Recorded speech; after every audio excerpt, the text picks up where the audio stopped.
Hello, this is Terry with Evolving Always Productions, and I am here. My mission, as always, is to help you to evolve mentally, physically, spiritually, and of course, financially. So that's our goal. And I have a phenomenal guest. His name is Matt. He is known on Instagram as My World eComm. Definitely make sure that you follow him. And I just welcome you. And he is so informational. He's so detail oriented. He is really just an amazing individual. So I'm just really glad that he's come up here to talk with us. And hello, Tina, and hello to ATL Flipper. And ATL Flipper, let me know your name, by the way. And thank you for coming, by the way. I appreciate that. So Matt, talk to us. Yes, Basically, hey, how you doing? By the way, I appreciate that. Thank you for having me. So Matt, talk to us. And Matt, turn your phone completely down. Let me cut this off. So it happens. It happens. Okay, that's perfect. Yeah. So, first of all, so how long have you been doing Amazon? This October will make 5 years. Wow. So you've been doing it for a while. You're definitely not a rookie. You've probably been doing Amazon longer than compared to some people that I've met that tell me some stuff, that have been showing me some information, telling me some information. But yeah, compared, I do know a few things about it. I think you know more than a few things. Matt's trying to be very modest. Let me tell you something about Matt. Matt's a very phenomenal person. Like I said, he's very detail oriented. He's a mentor. He is a go-getter. I mean, he is out there, and he's just he's one of these type of people that he doesn't mind helping people, which is wonderful. You know, he feels like everybody can eat. And he's out there trying to help people to do that. So that's why he's spending time today. But he's very successful, and he's come from very humble beginnings, which he'll share some of that as well. So yeah, don't let him be modest. He's doing really well. He used to have a brick and mortar store with books, but then of course the pandemic hit. So you know, we'll definitely talk about that as well, because yeah, that pandemic was kind of life changing, wasn't it, Matt? Oh yeah, it was. I mean, it's like a good and bad thing. It yes. Means you start to evaluate the things that you could have done better in your life, and where you would have been. It's like a world reset, in a sense. You know what? I like that. A world reset. That's probably the best way I have ever heard of that. A world reset. That's awesome. Because I agree. I think it was a wake-up call for so many people. So that's a perfect way to say it, a world reset. And I agree with you. There was definitely good and bad. The main bad thing to it, obviously, is the loss of life. I mean, there's nothing we can do about that. Yeah, definitely, Tina. I totally agree. There's nothing you can do about the loss of life, but what Matt said right there, it just speaks volumes. That's perfect. A perfect way to look at it is definitely the case. So you obviously swerved, which I know you did. You swerved your business and made some changes, which we definitely want to talk about that shortly. But I'm going to go ahead and talk a little bit about your earlier life, if you don't mind. Okay, all right. By the way, my name is Matt. I go by My World eComm on Instagram, on Twitter, not Twitter. I don't really do too much Twitter. TikTok and YouTube, but I haven't been active on there. I've been putting content together. I just haven't started putting it on there. My earlier thing is. I'm going to ask you a question. Okay. So, do you do a lot of Twitter? I mean, not Twitter. Do you do a lot of gosh, what is it called? TikTok though? No, I'm not even big on social media. I might go on there. I'm just now starting to recently starting to feel comfortable even really going on things like that. I mean, I have a Facebook account, but I rarely post pictures of my own self. I mean, every once in a while I might put stuff. I'm the one that I'll look. I'm the one that just sits there and just scrolls. I might look at one every once in a while. I might push a like, but I rarely even comment on pictures or anything like that. And if I do, it might be 1 or 2 words. But I don't even think you're up there much anyway, because I know you're very busy, and I can relate. It's like social media is almost, if you're a business person though, it's like a necessary evil. But yeah, Facebook, I don't mess with too much at all, to be honest with you. But I want to ask you a question, because talk about your early life. So when you were 14, you forged your dad's signature to get your first job. Talk to us about that. And I have an older sister. She's 5 years older than me. So when she got her job, she worked at a water park. So I was like, man, when I get old enough, as soon as I get a place that's gonna give me a job, I'm gonna take the opportunity. Before that, like my brother and I, we were the kids that sold candy in school. Actually, we stole candy from the store and then sold it in the school. Then we were the ones that hustled kids out of baseball cards. We would do the research. Say, all right, this card is worth more money than this card because, yeah, you might have a more popular player, but his card is not worth nothing. So we would sit there and do the research. So when I got the job, first job was at a bar, which I really should have been working at a bar. You were at a bar. So how old did they think you were? They knew I was 14. I worked there. So it was my dad's signature. No, it was my mom's signature I forged because her signature was easier than my dad's. I tried my dad's first, but it didn't work. So it took me probably maybe like 4 or 5 hours to actually get the signature right. Because back then you had to have a parent signature, and you were supposed to be actually 15 to work, but I was 14. So when I got the job, I told my mom afterwards, like, hey, I got a job working at a bar. It's like, well, what the hell? I didn't sign anything. I'm like, yeah, I know. I they don't get mad. I signed your paperwork. I signed your name. Because I thought you were going to get mad. Like, why are you too young to work a job? But they didn't mind afterwards. I'm sorry, Matt. That is so funny. So did they get mad, or did they just like, you know what, our son just wants to work? How did they take your overall? It was like you really signed it, but like at the other end, like, okay, I appreciate at least you ain't signing for no BS. You signed it for something that's good. Oh, they were like, well, you're mad, but at the reason why I did it, it was like, okay, I understand why you did it. I love it. So basically, they were being supportive. They realized you were trying not to be lazy, which I love that, and I've got to respect it. Now, you mentioned a show that I think a lot of people have not watched, but I used to love it. It's by Exhibit, called Pimp My Ride. I used to love that show. Who in the audience used to watch Pimp My Ride? If you do, leave a comment. But I used to love Pimp My Ride. But Matt, you used to install stereos for, you said, like 20 years doing that, right? Which I know that's kind of complex work as well, right? Correct. Did you have fun doing that, or? I enjoyed you did, Tina? Oh my gosh, that's why I love Tina. She loved the show. She loved it. Yeah, that was my show. That was my show. That was my jam. I love doing it. I was always into music. So when I was younger, I used to take my dad had turntables. So I mean, I screwed up a lot of his needles trying to learn how to DJ, even though I never learned it. I screwed up a lot of his needles.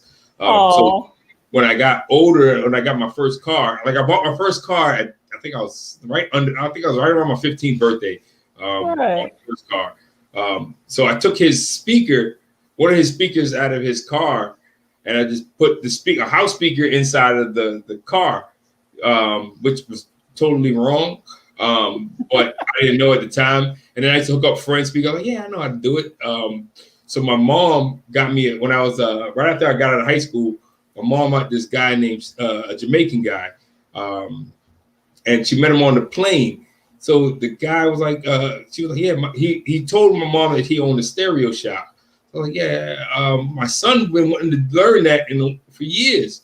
So she hooked up with him. I ended up getting a job there. I didn't know anything about it. I ended up messing up more cars in the first 6 months. I cost him more money in the first 6 months that made him money. But he was actually a great mentor over time because he was like, yo, I understand. He knew how to fix it. So he was like, yo, you're gonna mess. I mean, I know you're gonna mess him up, but as long as you learn in the long haul, I guess he saw something that this guy could actually learn this stuff. So about 6 months later, after me screwing all this stuff up, I kept learning, kept going there. I was going there maybe about, at the time, I was working about 40 hours a week. I think my pay was somewhere around it was under $400. It was no real money. So then he kept teaching me, and then I end up about a year later, I end up being 10 times better than him because I actually wanted. I've been looking at magazines. And this is before YouTube. YouTube didn't exist. There was no internet and stuff like that. I've been reading magazines on how to do it for years. So he ended up showing me, and I ended up running the shop and being 10 times better than he did. And ended up putting our shop, we started doing custom stereo work. I started doing fiberglass where people would come in, we were able to push a button, and he gave me the money to say, all right, man, I'll fund it to let you just try on how to build different things. So after a while, I was able to push the button and the stuff come up and spin and do all kind of crazy things like that. Well, you just have a lot of knowledge because here's something else that you and I do agree with one thing that you said. You said anything seafood is your favorite food. I'm with you on that. Yeah. So we can hang. What was I going to tell you though? But you said you and your friends used to rent clubs and throw parties. So how did that work out? Man, it worked out great. I think when we started doing it, I think I was somehow in my early 20s. I think around 21. We used to go to parties a lot, and then a friend of ours started managing a local club. So when we started talking to her and ran the numbers, like, man, we can go party, drink, hang out, and get paid for it at the same time. So it was like, all right. It's like, this is it right here. Right? Yeah. So we started off first with doing team parties. We used to rent like a little club hall in the area to rent, throw for the team parties. And then eventually we started moving up, going to the bigger clubs. And then we started bringing artists in. We brought artists like, we brought G-Unit in, Bone Crusher, Fabulous, Jewels. Trying to think of some others. We brought in a few artists around. I mean, some of them we didn't make much money on it. We probably broke even, but we learned from that experience and at least we were able to say, all right, we can party and have fun and meet artists at the same time. Oh my gosh. Yeah, I love it because I'm thinking about back in the day, I would go to New York because you're living in New York, right? Or am I incorrect about that? No, at this time I was doing this in Virginia. I was born in New York. Oh, you were in Virginia. Okay, gotcha. My bad. I stayed there till my early, till I was my younger age. But majority of the time we were doing that. We were doing it. Well, we rented parties and do club parties in Atlanta, Virginia, and we do some in New York too. But majority of them were in Virginia. Okay, that's a cool deal then. So look, let me tell the audience something really quick. All right, first of all, I want to thank y'all for coming. Y'all are phenomenal people. We love y'all. All of y'all should be moderators. So if you have a YouTube channel and you want to share it, because together everyone achieves more. That's how we do. We can all get to the top. Then I want you to share the link. Okay, if you just want to share your Instagram page, share that. There's no problem there. This is what this is about. We're going to all get up and rise together. So feel free. You should all have the capability to do that because I've made everybody a moderator. And I know, oh, hey, Penny. I do not know how I miss Penny. Hello, Penny. I love some Penny. But anyway, so just make sure, like I said, promote your YouTube channel, put it down.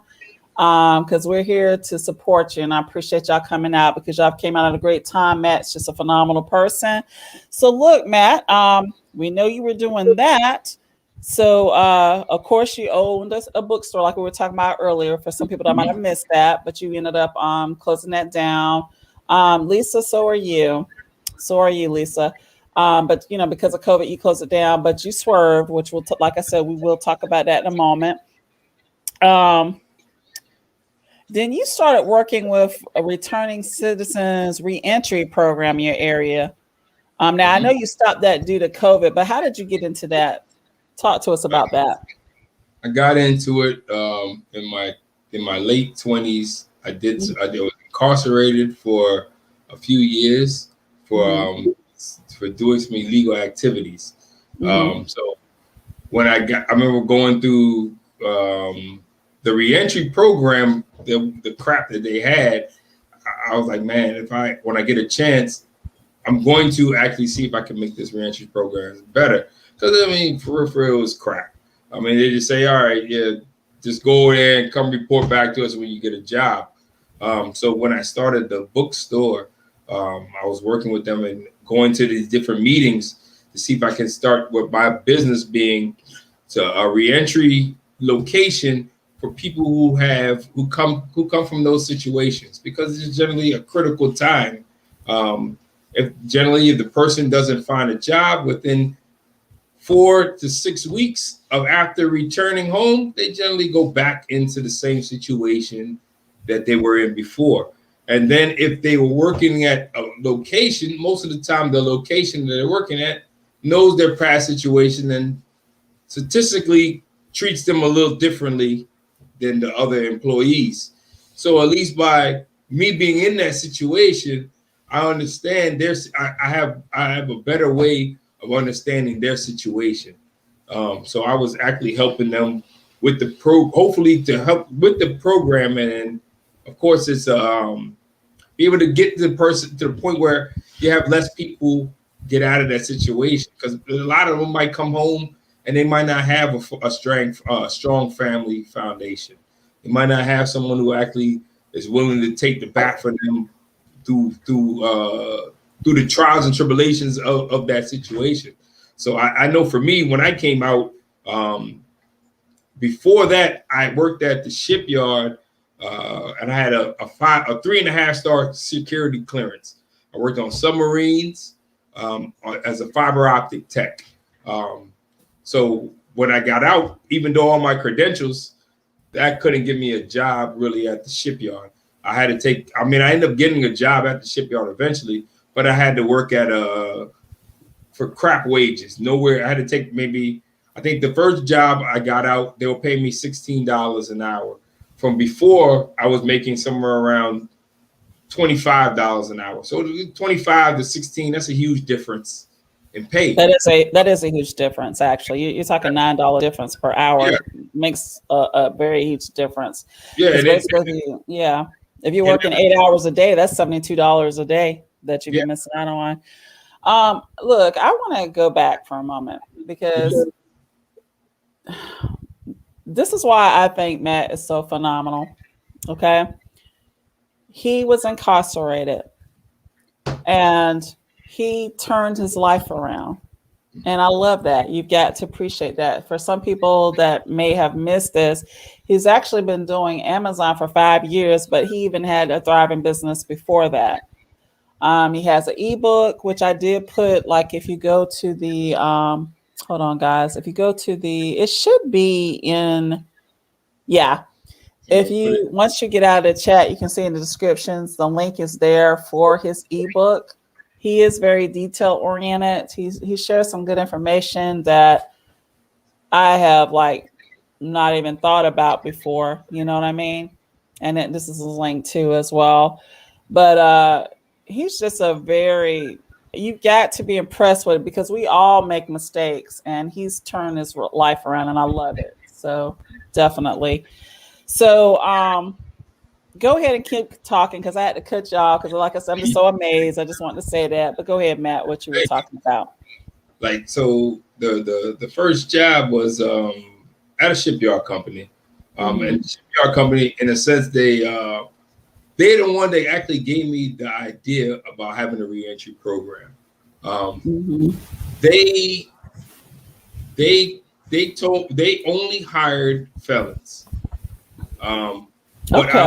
Why over time, they knew that the felons needed to have the job for probation, for and then that way they won't get back in trouble and all kind of things like that.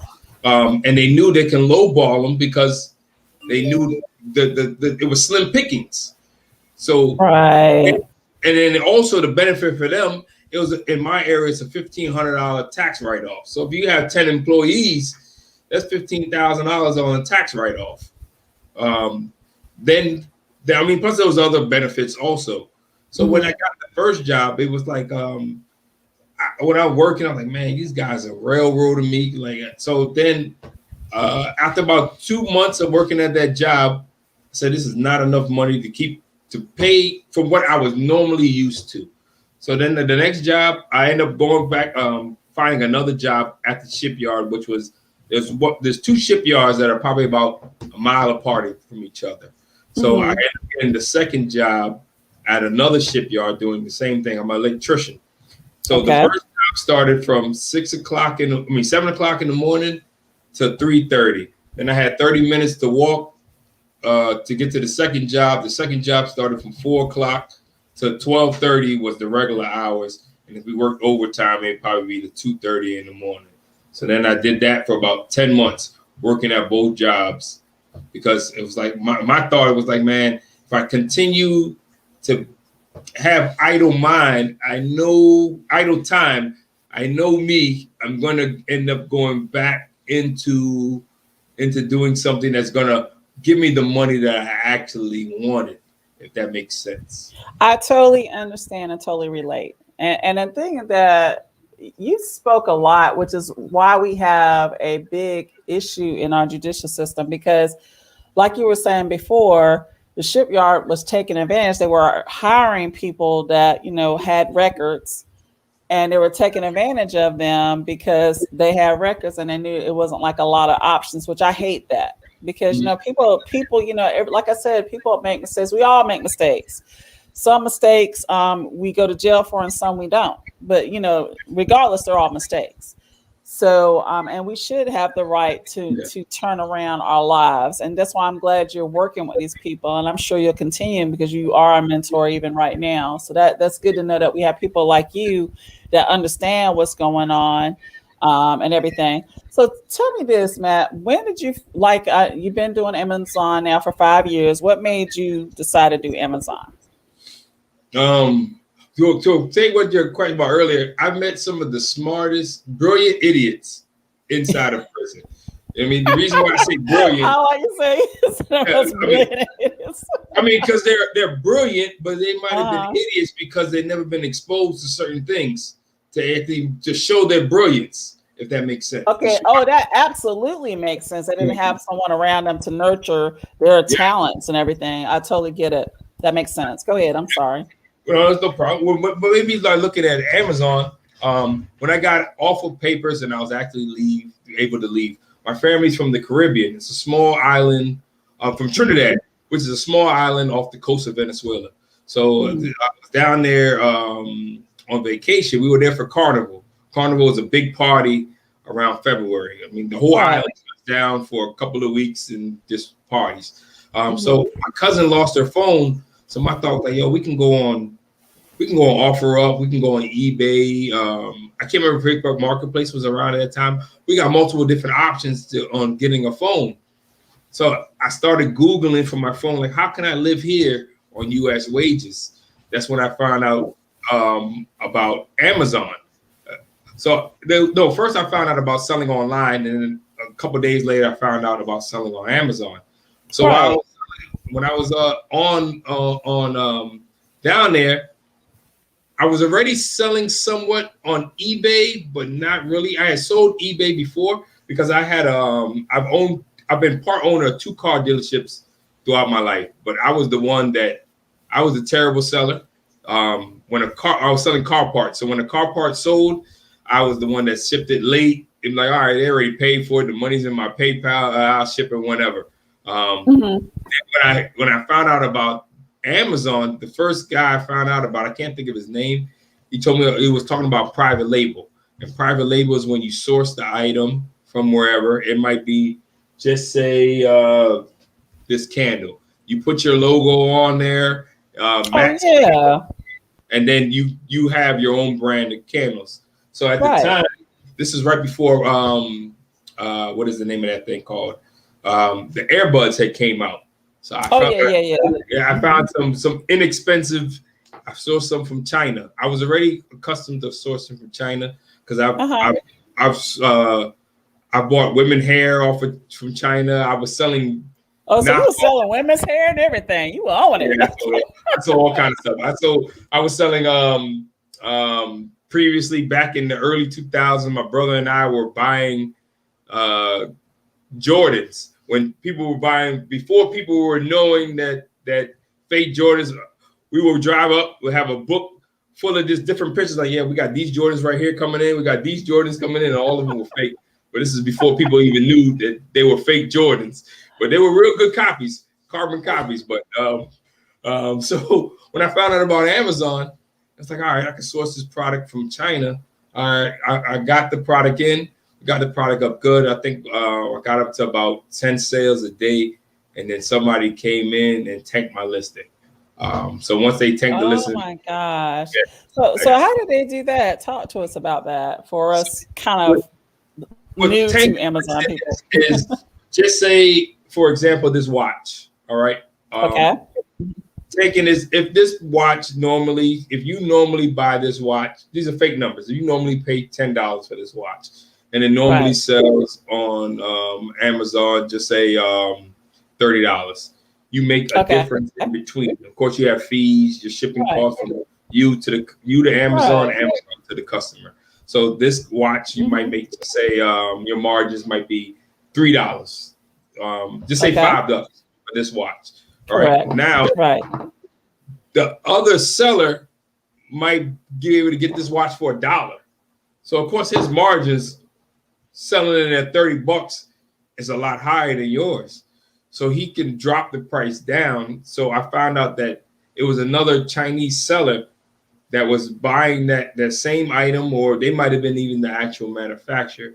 So I was selling the that's earbuds. Making it sense. Mm-hmm. Yeah, I was selling it for I'm buying it. By the time by the landed cost to me was $19. So what landed cost is by the time it reaches the customer's door, and I'm their customer. So by the time it reached me, it was $19. I'm selling it for, I think at the time it was $50, somewhere around there. It was $49.99. Right. They dropped the price down to, I can't remember exactly, to somewhere where I would have made $1. I actually still have that totally makes sense, and I can see that happening too. Thank you for explaining that. That totally makes sense. So basically, to make a long story short, you really got to be careful. I guess kind of like, and you were in a course with me on private labeling and everything. That's why you got to kind of be careful on that as well.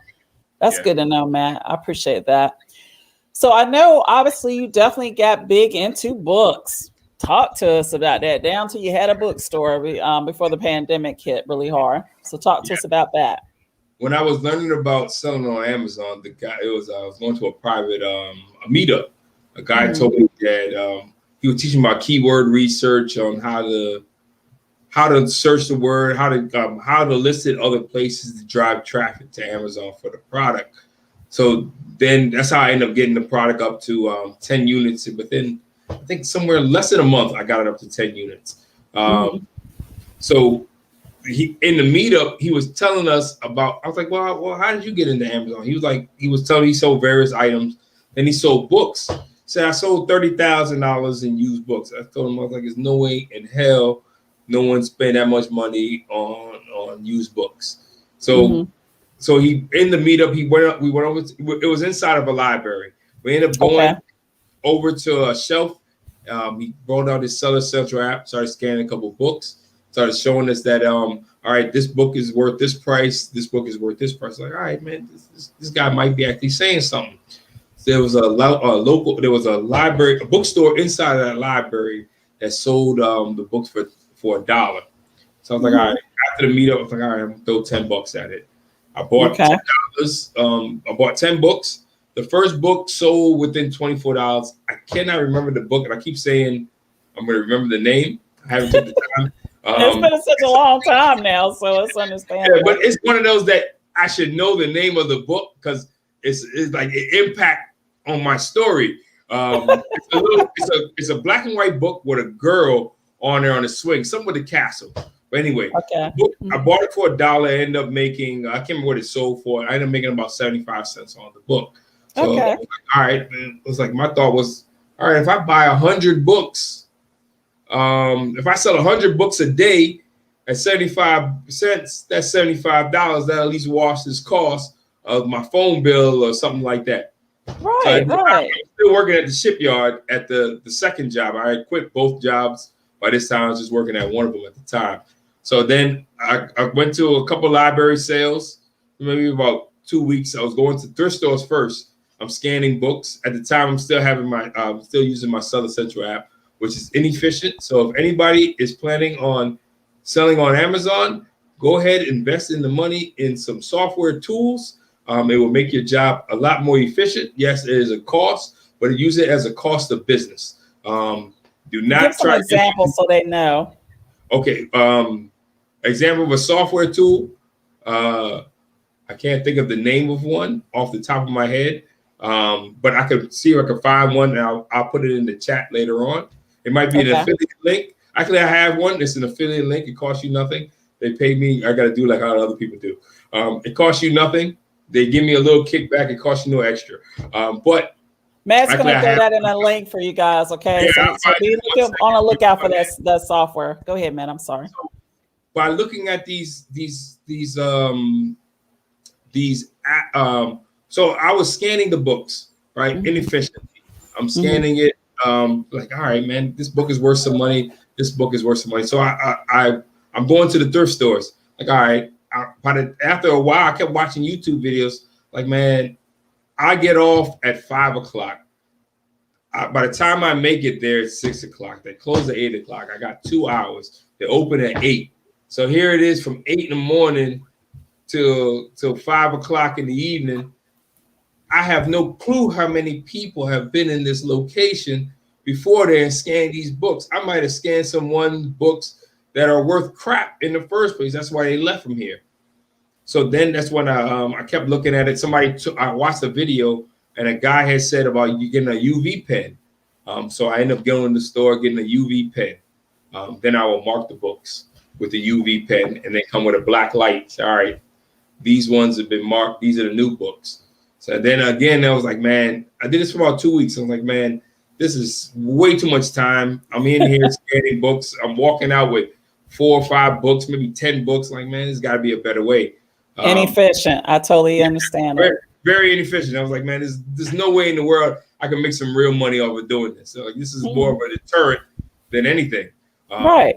Yeah. So that's what a guy told me. I watched another video. A guy told me about getting books in the back. So that's when I kept going around to stores. I kept saying, hey, I want to buy all the books in the back. Most of the places turned me down, said we don't sell them like that. We only sell them in the shelf. Like, all right. So that's when I kind of took the knowledge that I had from my previous situation. Like, nah, man, you can't.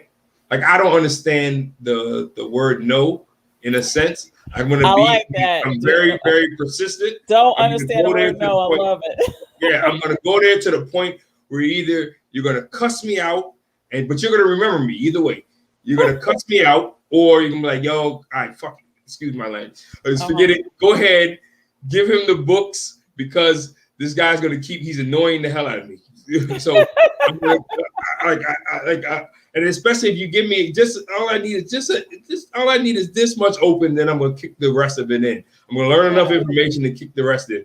So I kept going there. I was like, yo, can I buy the books in the back? So the first place was I ended up getting buying a large quantity of the books. My dad has a work van.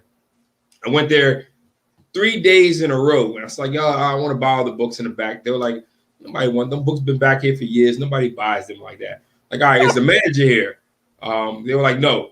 They're like, well, we can help you. I was like, no, you can't help me because it's above you. Like, don't take it personally because you got to ask. The questions I'm going to ask you got to ask the manager anyway. So I'm going to waste my time talking to you. I might as well talk directly to the manager and say one time. Right. So next time I went, next day, same thing. Manager wasn't there. So I think it was the 3rd or 4th day the manager ended up being there. I was like, yeah, I want to buy all the books in the back. He was like, you want to buy all those? I was like, yeah, man, it's going to free up some space. He's like, all right, cool. He charged me, I think it was $150, somewhere around that price. For, okay, and how many books did you get? It ended up being about 2.5 truck van loads of a work van. So think of a work van that somebody drives around with. You're talking hundreds of books, yeah, hundreds, yeah. So right? yeah, hundreds of books. It probably had to be. It was well over 1,000 books. It probably had to be a few thousand books. So I did two truckloads of it. But when I bought them, I didn't think about the next step. Like, man, where am I gonna put these damn books? Like, I already had some books already in my garage, and my garage was set up for eBay because I was selling baby onesies. I was going around on Craigslist getting all the free baby onesies. Like, man, again.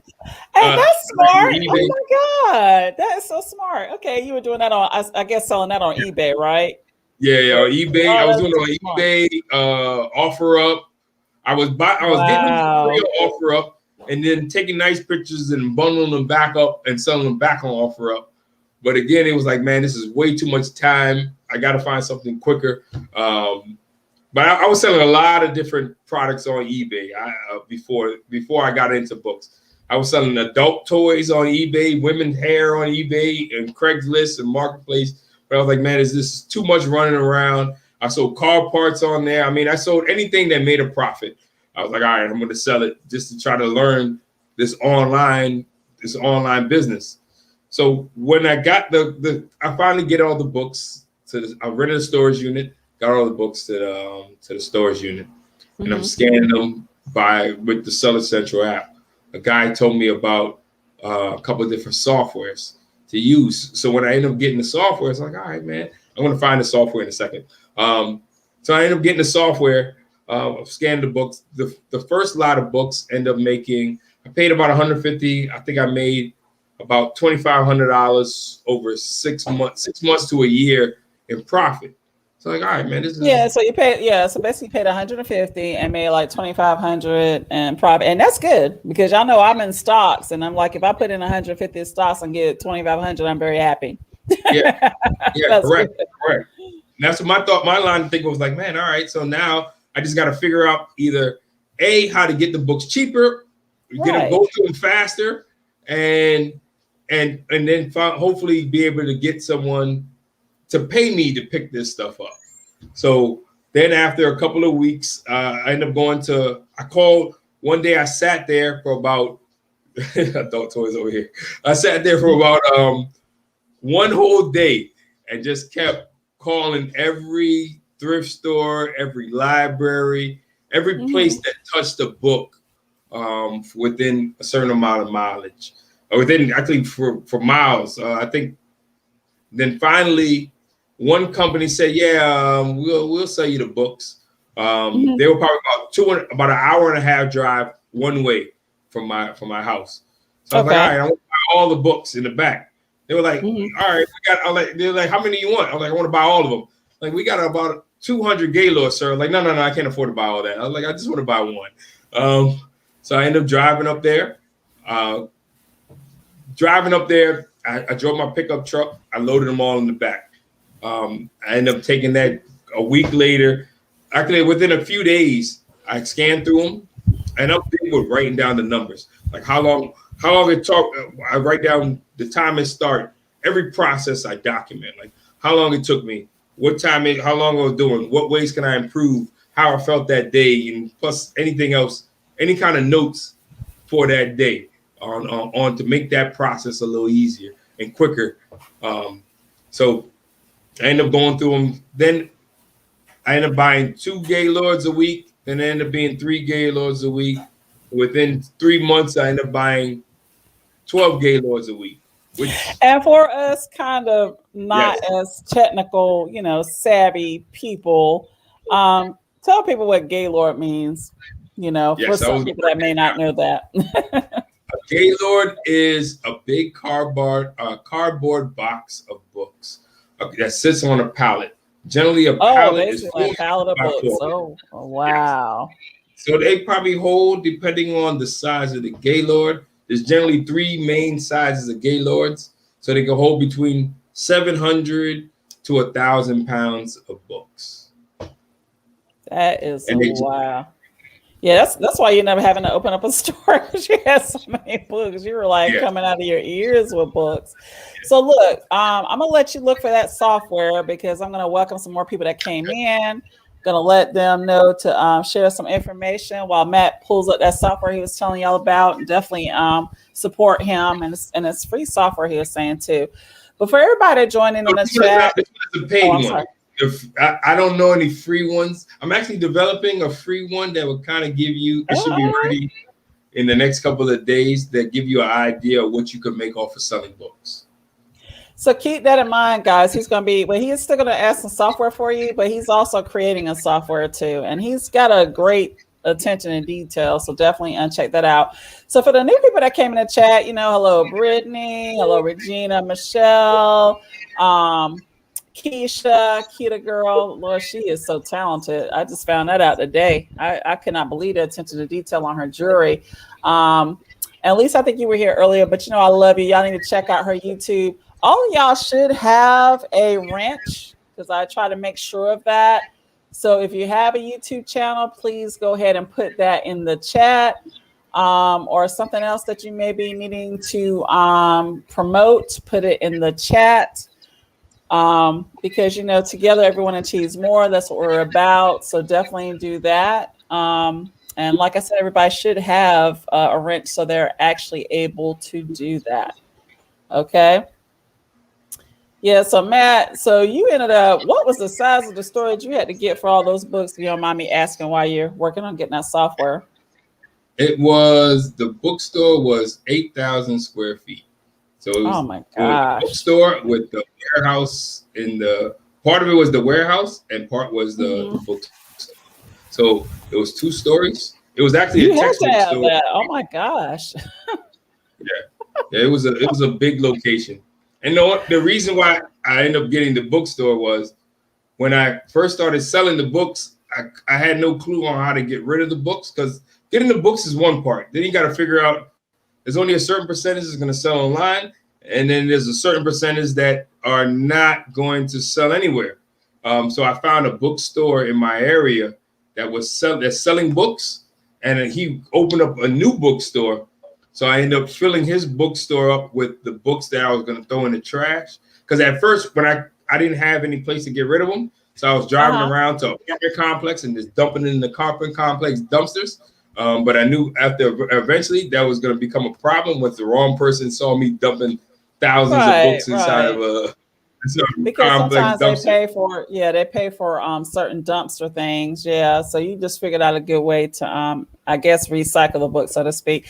And also thank you. And C is so phenomenal, guys. The lip color, if you like my lip color, I got it from her, and she will be on a live tonight with Keisha and the beautiful Brittany, all bossed up, and Jennifer, who she's not on this live, but anyway, she has some lip color for you. Okay, so I'll mention that. I had to throw that in there. I just put the software. Oh, you got a link. So Matt's got the link up there. If y'all see that, I'm gonna highlight in a second. And that's right, Tia is going live at 9:30. And Tia is just a beautiful person. Unfortunately, and I probably won't be able to make her live tonight because I'm being live with Brittany, but she is a beautiful person. Monday through Friday, she does affirmations, and she was doing it initially at 7:00 in the morning. Then she had to switch to 9 just because she had some other business things that she had to do. So now she switched it to 7:30 Eastern Standard Time. I highly recommend that you catch her affirmations on Instagram Live. And this is Tia. And Tia, put your actual Instagram link, because you should be able to do that so they can catch it. So Matt is Matt is the formerly Jungle Scout. Yeah. So what else were you were saying something, Matt? And I apologize. Go right ahead.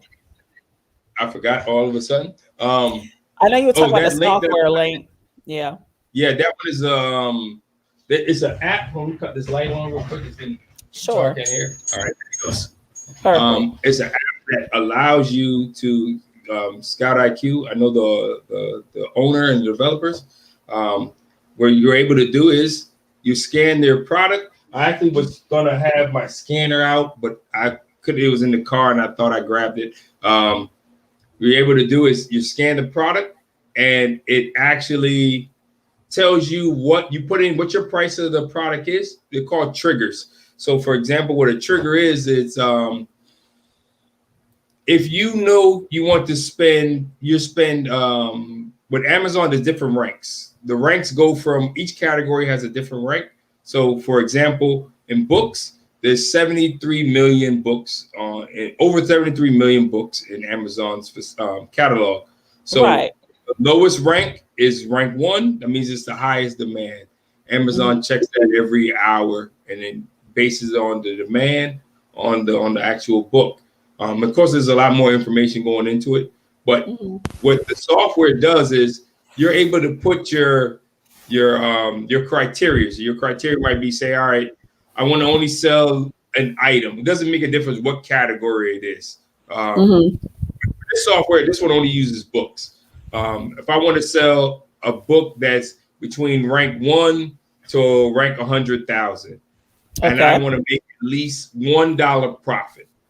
Okay. You put information in, then you put what you pay for the item. Just say you're at everything in this item, the sale is $100. You put $1 in. When you scan it, it does the calculations for you, because of course you have to calculate the book or the item coming from you to Amazon, which is your inbound shipping cost, and then from Amazon to the customer. Right. And then of course your storage fees and other fees like that. So then they calculate based on all this information, and then that way you won't have to calculate it in your head or try to figure out what the best way to sell, how much you're going to actually make. But for my opinion, I think everyone should do it the hard way first for at least a few weeks. That way you understand the information, so it becomes ingrained in it. Because just say hypothetically the software doesn't work, or the software, every software might have a malfunction. But if you understand it prior to you doing it, you'll have a better leg up than someone else. Because if the software's cost under $50 a month, if you're relying your whole business and your livelihood on a $50 software, that's not too good. I totally agree with you there. Yeah. So it's good, like you said, they have knowledge of it to begin with. But basically, what do you say, again, what would you say a decent, because like you said, books are different on Amazon. And obviously Amazon started with selling books. We know that, to be sure, before they got into all the other things that they're, selling, which is some of everything now, including groceries. So what would you think is a decent sales ranking for a book for you to consider? There's a lot of variables with that. Like, say, for example, let me grab this book. Okay. This book right here probably weighs a little under a pound. Okay. So if I was to buy this book for $1 and it's sold for $10, I'll probably make a little over $1, maybe $1, close to $2 on this book. Makes sense. But then you have to factor in how many other sellers are selling this book. Right. What is the rank? So because you have to pay fees to house that item. Amazon charges you by the square footage. So versus this book versus I'm trying to think if I have another book. Hold on, I'll grab this other book. Okay. These 2 books. These 3. And these are all 3 books I recommend everyone to read also. So versus this book, these 2 books might sell for the same price. Right. But their weight's gonna be different. The weight is gonna be different. So even if this book sells for $1 less, I might make $1 more because the weight is different. And the storage fees are going to be different because based on the dimensions. So in a cubic foot, I'll be able to fit, of course, more of these books than this book. So that's one thing you have to put into account. So then by doing it the hard way is by using the information. And I think everyone should look at the data, even though, yes, it's going to take longer, of course. But once you start to ingrain it in your mind that, okay, I could look at a book now. I'm not going to go too nerdy on it, but say, all right, this book, for example, this is a great book to read too. Yes, that is. This book right here. That's an excellent book to read. Yeah. Might cost me this price. I'm going to make this profit. So to answer your question, anything under 1 million rank generally sells in a month. So okay, that's what I was thinking, except another thing we got to take in consideration, and I'm glad you brought that up. And when he says that, guys, we're really only talking about books on Amazon. That would not be a good number for a lot of other products. Would that not majority of the products, that sucks. Yeah. That's terrible. Yeah. But what I was going to ask you too is, in scenarios like that, let's say the sales ranking is 1 million or under 1 million. Mm-hmm. You have to also take in consideration how many people are doing FBA on it as well, correct? Yeah, correct. And you got to take in your own feedback. So I have 4 digits in my feedback. If me and you were to sell, this is another great book. I advise everyone that sells anything online to read this. 4-hour work week. Yes, that is a good one. Not to read it, to study it, because there's going to be a lot of tips in here. There's a lot of tips in there. So if me and you were to sell this same item, right, due to my feedback is higher than a newer seller, I'm most likely going to get the sale before them.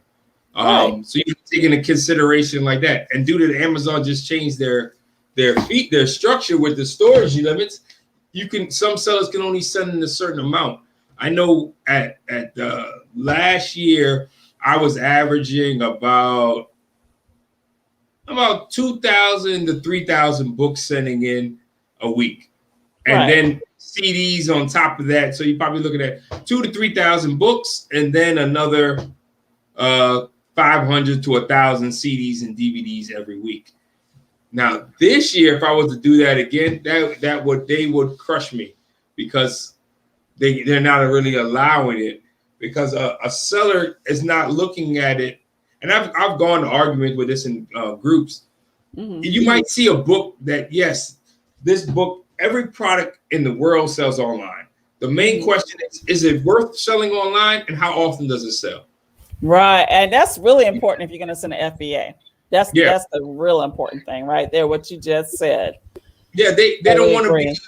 They don't want to be your storage unit. They want you to get the item to come in and get out, because they make money off of the transaction. They don't want to sit there in this book. I know before, when I first, people were selling in, I know guys that are sending a book in that's 5 million ranked that might make a profit of $200. Yeah, that's correct. You might sell it, but that book might sit there 3 years before you sell that book for that price. Right, so you have that logic, and 900 other people have that logic. How much space is that taking? And I think that's the reason why they started coming down with a lot more stringent rules, because again, they just want the items to come in and go out. They already run the facilities at a loss. So they want to make it so the items come in. We want to make money off of you. We don't want to make money because you don't want to store this item at your house, but you wanted to store here. Right. So to a certain extent, which is why some of the books you keep yourself, correct? Correct. To just do FBM on. Yeah, I agree, because that's what me and my husband are doing. We're kind of doing a combination. I mean, ideally, we do want to do everything FBA. But then, like you said, when you run across certain books, and we're taking in consideration, like you said, the time period they're going to have it, the storage fees, and all of that kind of stuff too. So if you can have the room, then definitely by all means have it. FBM makes a lot of good money. I did FBM for a while, but FBM, in order to really get the quantity break, you have to do 300 pieces per mailing. And that's when the quantity goes from, just say the same book, if I was to ship it from zones, the United States UPS is broken down into 9 different zones. Right. So each country, so think of it like slices of the United States. Right. So if you were to ship it from zone 1 to just say zone 1 to zone 1. So if I was to ship it from Virginia to North Carolina, this book would cost me $2.63. But if I ship at a higher rate, so if I'm at 300 pieces per mailing, that price would drop down to $3. No, sorry, not $3. $1.60 63 cents. So if you look at that's $1 extra. So in a sense, I can drop the price down on the book. So I might be making less money per book, but then I'm making more per volume. And then that's when the profit starts coming in, if that makes sense. Yeah, I totally get it. I totally agree with you. You're hitting the nail on the head if that's saying that correctly. The other thing too, which is why you want to get Matt's ebook, which he's very detail oriented. You can tell by just listening to him now. He's very detail oriented, which is why he's doing really well. He's got the detail, and he does really well in books, probably more so than anybody else on Amazon. No. He actually has. I wish so. I wish I could take that credit. I don't know. You're doing really good on the books. I was on the books, especially. But I know some people that I have a couple people that I've end up telling some stuff, and they did a lot better than I did. Well, I like people that are humble, but you mentor them. So hey. But what I was about to say is, Matt has a great ebook, and he talks to you in the ebook. He tells you all the ways that you can get free books. Because I noticed Keisha, and Keisha, thank you so much for taking the time to type in the books that he recommended, by the way. Because I know Keisha said something about that she could get a hold of some free books, but he gives a lot of information on all the ways to get free books. Because if you're listening to Matt, books do end up taking up a lot of space, and there are people that actually need someone to get the books, which he explains good ways to get around that, because obviously if you pay nothing for the book, you're going to come out ahead if you're paying nothing for the book as opposed to having to pay $1. Wouldn't you agree, Matt?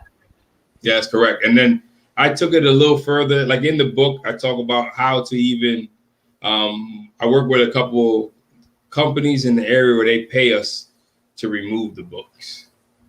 And then now I don't scan them as much. Then I just turn around. They pay me to pick the books up. Then I turn around and just sell it to other booksellers. And he's gonna in his book, he explains how you can do that. So I'm telling you guys, that's awesome. Hey, you're gonna get paid to take some. He calls it garbage, term, but it's really not garbage. They're books, but I'm just saying he gets paid to pick up the books, which is awesome. Now, Keepa is a really great software if you're gonna get into Amazon. Talk about Keepa for a little bit, Matt. And I know you're gonna be doing some more with Keepa in the near future, so people need to be checking you out. But go ahead. Keepa is the main tool that everyone that sells on Amazon should use, and they even have features where it could help you with eBay for the eBay sellers. So what Keepa does, it collects data on the products. So it tells you how often the products sell, how many people selling it. Not to say how many people, how many sellers, how many active offers there are, multiple different data points. So for my opinion, any seller that uses Keepa, you will have a leg up, because there's a lot of sellers that do not know how to use Keepa. I started using Keepa just for the books when I first started, because even though I sell a lot of books, I know about all the other products, because I've sold private label, I've sold merch, even though I didn't do too good at the merch. I've done now I'm starting to do a little bit more wholesale and RA and OA. But with Keepa, you find so much. I mean, there's a wealth of data. So I'm actually putting out a course in the next. I actually was working on it early today. I was trying to have it done before this show, and I wasn't able to. That would break down on different parts of Keepa, so you can make a better buying decision on the product. Because you might buy the product today, and a lot of people will buy it and not realize, like the example I gave earlier with the headphones. I was sourcing it for $9. My supplier or whoever it was was able to buy it for cheaper. So of course he can drop the price down because his margins is a lot steeper in the product. But using Keeper, read the data the correct way, you can see, all right, this product has a potential over time to drop down. So if somebody comes in, I might not be able to sell this product over and over for a long period of time. Or say, for example, I should only buy 3 of these, get my money in and jump out of the product fast. Or say, okay, this is a long-term product. I can sit around and probably sell this product for a couple of weeks, months, or years. Yeah, this is excellent. All excellent information. Now, I just made some more people moderators. Well, I didn't do it for Hillary Ward. I'm going to make her a moderator also. So because you're a moderator, if you have a YouTube channel, if you have anything you're trying to promote, if you maybe have a clothing line, a website,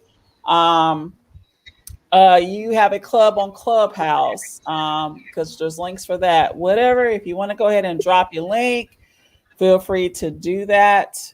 And Matt, there's something, talk to us about, I think something you're going to be doing in the near future that they need to be on the lookout for you on, that you're still working on right now. I'm going to start. I built a couple software throughout the years, and I'm actually going to start. Now I feel a little more comfortable to actually start releasing them. So one of them, it's actually 3 of them I've been working on for the last few years. One of them is a repricer. The repricer I probably won't release no time soon. But the other one is a scouting app. So you'll be able to scan the item and then go to the store. It's going to help you make the buying decisions. And the other one that this will probably be done, we're finishing the touches. It'll probably be done in the next 2 weeks. We're coming out with our buy list. And in the buy list, we're going to have 2 different levels. So one level is where every day you'll get a certain amount of items emailed to you, and they'll tell you all the information on our suggestion of how many you should be able to buy, how many other sellers are selling, what the profit is, where you can purchase the item from, and it's going to come with a private Discord group that will be able to give you information on how to read the Keeper charts. On if you have questions on the item, you're able to ask this item right here. I see that it says I should buy this, but why? That's the main thing. Right.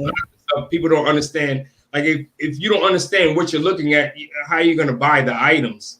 That's one level, and then the next level will be where we do all the work for you, where we're sending you a grocery list with all the stores and a map to map your route out. So for example, you'll say you'll provide your zip code and say, all right, I live at X zip code. If you leave at 7 a.m., your first location might be Walmart. Walmart has this amount of products. This is the aisle you go to. So you can go straight to that aisle, buy the product. If you want to buy that one, it'll tell you based on how much you'll be able to tweak the numbers and say, all right, if I spend X amount, this is what I'll make and stuff like that. It'll come with a spreadsheet that does all the information for you. Of course, it is going to come with teaching on how to actually use it. So you'll get the list. Pretty much, we're going to give you a grocery list of which store to go to. Go to store location A, go location B, location C, D, and so on. And you'll get that list 5 days a week.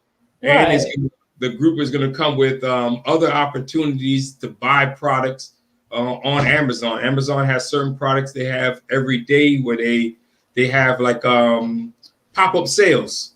So the sale might be between X time from 1 o'clock to 2 o'clock. And we're going to provide inside of the Discord links to say, hey, buy this product. This product is selling right now. You can buy it. They're called Amazon flips. So you might be able to buy it from Amazon for $1. And then once you receive it, send it back into Amazon and sell it for $20, or even buy it for $20 and sell it for $100, or whatever the sale goes for. And it's going to be, and we're adding, I've just added today, it's going to have coupons for restaurants. So just in case, for me, I like to eat food. So it might be a food. You might say, all right, today you get a deal with Chick-fil-A. Use this coupon code. Or Right. tomorrow you might have KFC or this restaurant. I think right now I have KFC and Taco Bell and Chick-fil-A in there. And I'm trying to find some more restaurants to add in there. So it'll automatically start sending you links. And there's a couple other pluses that we're going to have in there also. Yeah, Nisha is right. Definitely a game changer. Matt, I'm gonna tell you right now, you got a lot going on. So I'm gonna actually DM you. And we're gonna schedule another talk. You got a lot going on. And what we'll do is we'll try to schedule it when you feel like it's like ready to discuss more, because we want to definitely make sure we get you some people that get on board. Does that make sense? But if y'all are following Matt, y'all, I'm telling y'all need to wake up. So he's not on social media as much, but he's the type of person, like I said, he's a mentor. He's got his he's My World eComm on Instagram. He does have information, links that you can use to definitely, up your game. He's, like I said, a very inspirational person. He came from the bottom, he's up to the top, and he's not stopping. He's going to keep working it out. He keeps moving and grooving and learning. And I'm like real impressed. I'm like, this software, I'm excited about it. So, but definitely, and I'm sure he's the type of person doesn't mind if you reach out to him as well. Okay. Because like I said, he is a mentor. So definitely get up with him, support him. Great person to know. And I am honored that you came on tonight for sure. Definitely. So we're gonna get Matt back. I'll be with Matt. And definitely, because he has a lot of information to share. And I really, really appreciate all the wonderful people that came out.